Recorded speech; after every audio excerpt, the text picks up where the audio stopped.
Hey everyone, and welcome back to my English space.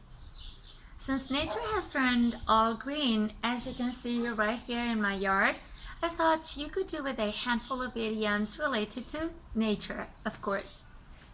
We're surrounded by all kind of green stuff, and honestly, it'd be a pity not to make the most of it. So, what do you say? Do you fancy some nature-related idioms? Because if you do, keep watching and stick with me until the end of this video because I'll be sharing 5 idioms, nature related, of course. So enjoy it.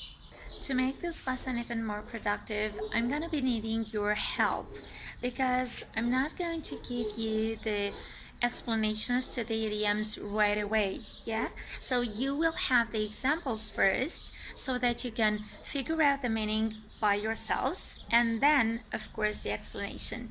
So stick around and just try immersing yourselves in this learning experience.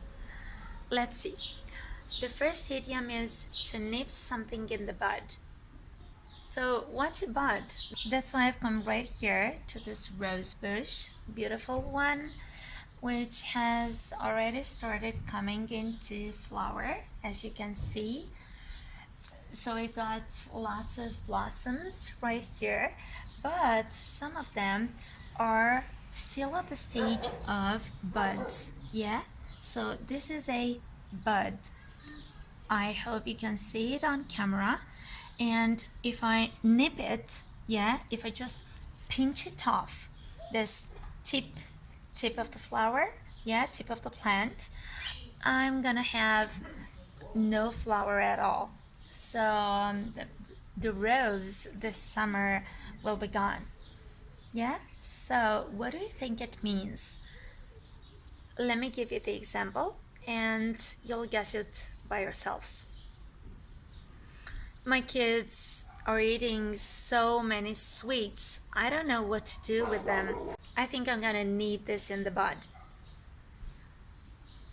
Well, if I were you, I'd give them lots of fruit and veggies instead. Don't you think so?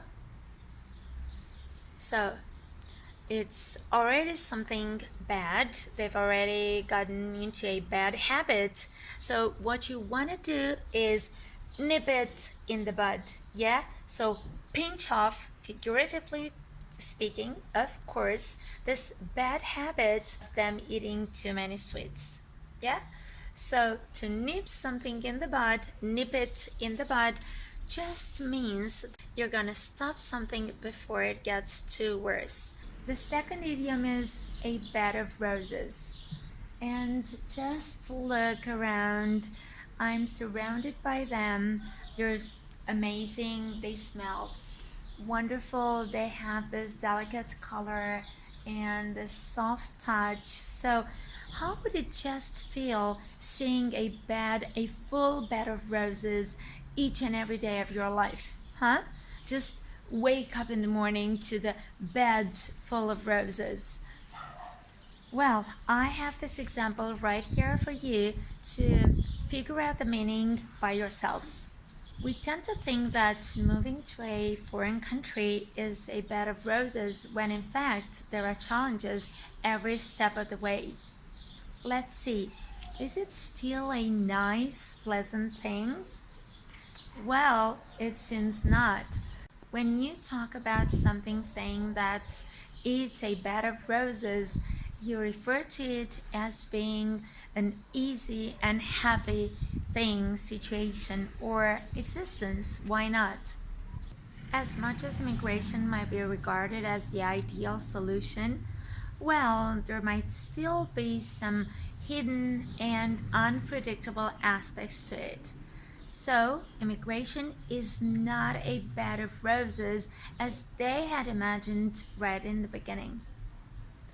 Idiom number 3 is to beat about the bush, or in British English, to beat around the bush. Let's see if you can guess the meaning of it from this context. I think I'm losing my patience here. Stop beating about the bush and get to the point, for goodness sake. Let's see.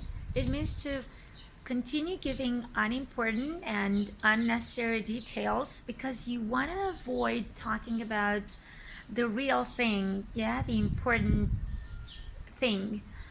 So stop beating about the bush means that you should speak in a clear and direct way.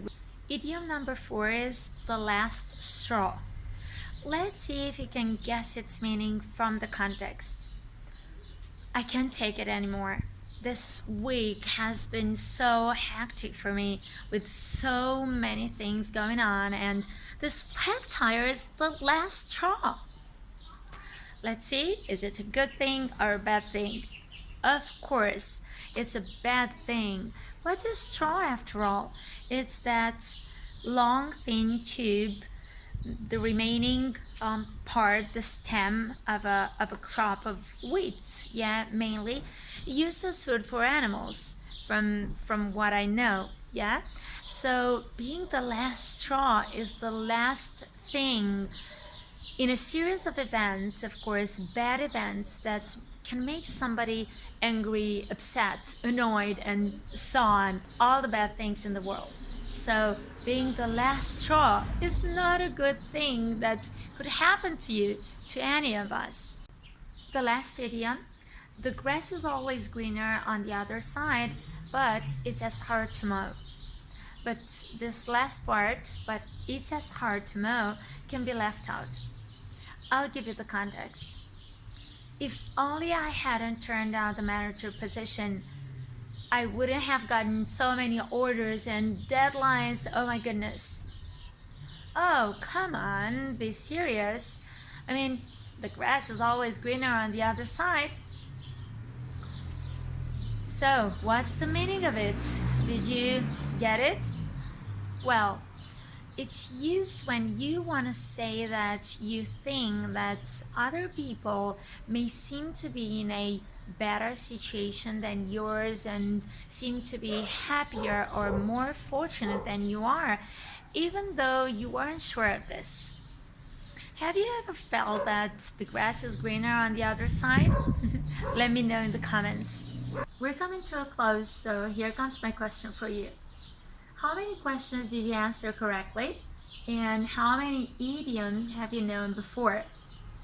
Hope you've enjoyed my lesson today and you found it useful. And that's why I have this further request for you.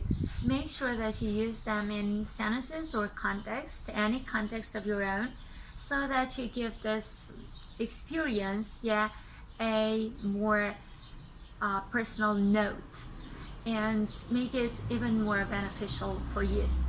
Thank you so much for sticking with me until the very end. And don't forget, like, share, and subscribe to my channel so we can keep on doing what we really love. Thank you so much. I'll see you again next time. Bye for now.